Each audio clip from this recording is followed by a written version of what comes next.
Hello viewers, welcome to my YouTube channel.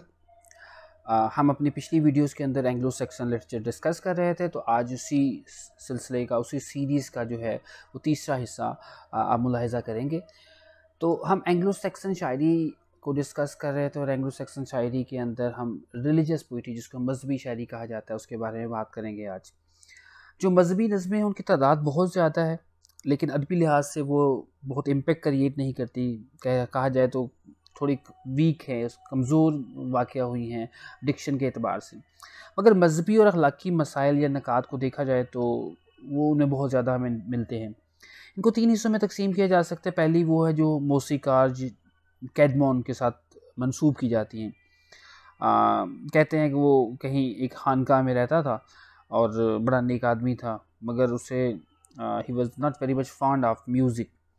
एक रात उसने ख्वाब में देखा कि हज़रत ईसा अलैहिस्सलाम उसके ख्वाब में आए हैं और उस ख्वाब के अंदर उन्होंने फरमाया कि कैडमॉन सिंह, कि मेरे लिए कुछ गीत गाओ।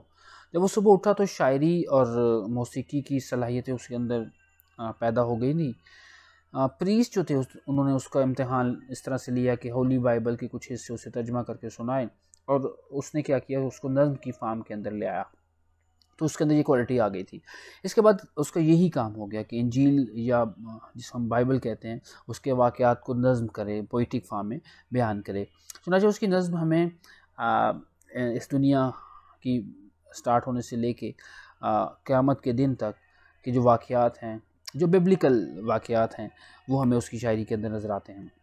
उसकी पोम्स जो हैं उस बाइबल के वाक़यात और ख़यालात को आवाम तक पहुँचाने का बहुत ही अच्छा ज़रिया साबित हुई, क्योंकि वो नज़्म की फ़ॉर्म में लिखता था। अदबी लिहाज से उनमें वो तमाम क्वालिटीज़ पाई जाती हैं जो अगर कहा जाए एंग्लो सैक्सन शायरी के अंदर मौजूद थी उस दौर के अंदर। ऐसा मालूम होता है कि बाइबल के वाक़यात बरतानिया के अंदर ही या इंग्लैंड के अंदर ही सारे रूनुमा हुए, और बरतानिया की जो सीनरी है, जो लैंडस्केप है, जो कुदरती मनाजिर है, वो हमें इसके बैकग्राउंड के तौर पे नज़र आते हैं। नज़्मों का जो लिखने का अंदाज़ है वो बहुत ज़्यादा इम्प्रेसिव नहीं है, लेकिन इसमें एपिक पोइट्री जो है उस जैसा हमें एक कंप्लेंट, एक शिकवा, एक उसका ग्रैंडर भी नज़र आता है। बाइबल के सिंपल और इफ़ेक्टिव जो लिख अंदाज़ है, उसके मुकाबले में इसकी नज़में काफ़ी बनावटी, काफ़ी आर्टिफिशियलिटी उसके अंदर नज़र आती है। अननेसेसरी वर्ड्स का इस्तेमाल है, गलत किस्म का एक शिकवा भी हमें इन नज़मों में नुमाया नज़र आता है, और जिसकी वजह से ये इन नज़मों को थोड़ा सा डल बना देता है। मगर फिर भी इस डलनेस के बावजूद इसके पीछे एक ख़ास, एक पैशन, एक सच्चा जज्बा हमें नज़र आता है, जो इन नज़मों को हमेशा के लिए दिलचस्प बना देता है। कुछ वो नज़में हैं जो मज़हब और अखलाक का एक ख़ास इंक्लिनेशन शो करती हैं। इनमें से दो बिल्कुल प्योर मज़हबी उनका उन्वानात हैं, जैसे जूडिथ है जो इंजील की किताब पर मबनी है। इसी तरह जूडिथ का जो किरदार है एंग्लो सेक्सन रंग में रंगा हुआ दिखाई देता है हमें, और काफ़ी उसकी जो हीरोइन है उसका रूहानी किरदार बहुत बहुत इफ़ेक्टिव है। फिर हमारे पास फॉल ऑफ द एंजल्स है। फॉल ऑफ द एंजल भी बाइबल की किताब पर मबनी है, और उसमें हमें सेटन और एडम और ईव के किरदार बहुत पावरफुल नज़र आते हैं।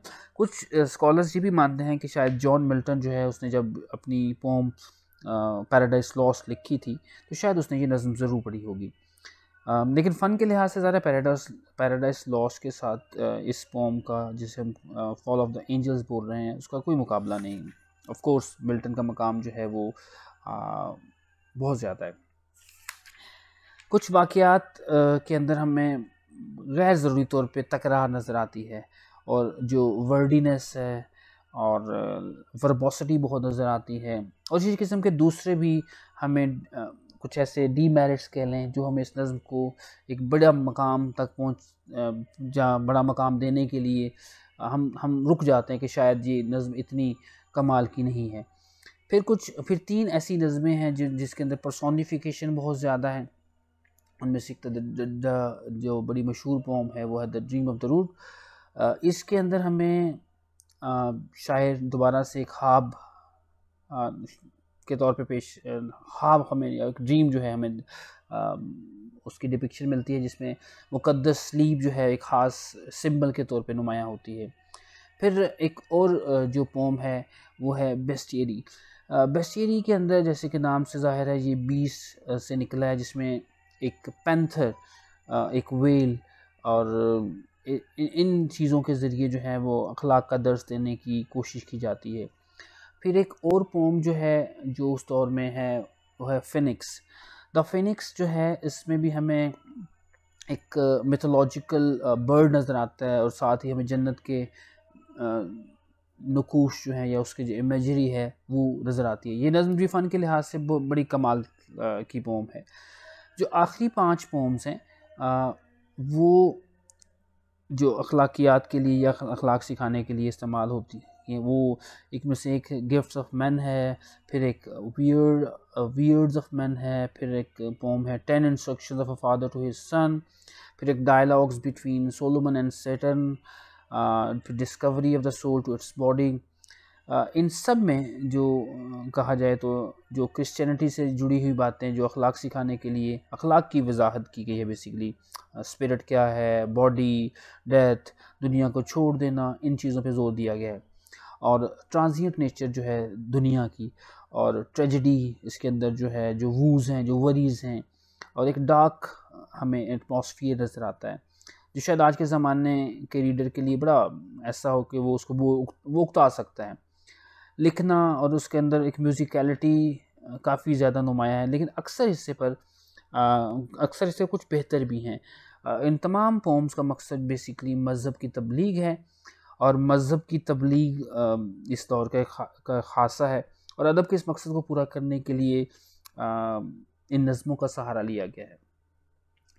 फिर हमें एक इस दौर का बड़ा मशहूर राइटर जो मज़हबी एंग्लो सेक्सन शायरी से वाबस्ता एक और शख्स जो हमें नज़र आता है, उसका नाम काइनी वुल्फ है, और उसका कलाम एक इंडिविजुअल एक पेक्यूलियर क्वालिटी उसके अंदर है।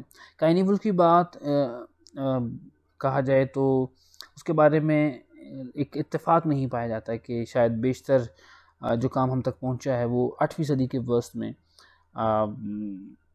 8वीं सदी के वस्त में कहा जाता है कि शायद वो एक बिशप था, और उसने 4 पोम्स जो लिखी उसके अंदर क्राइस्ट, जूलियाना, एलिन और the fates of the apostle.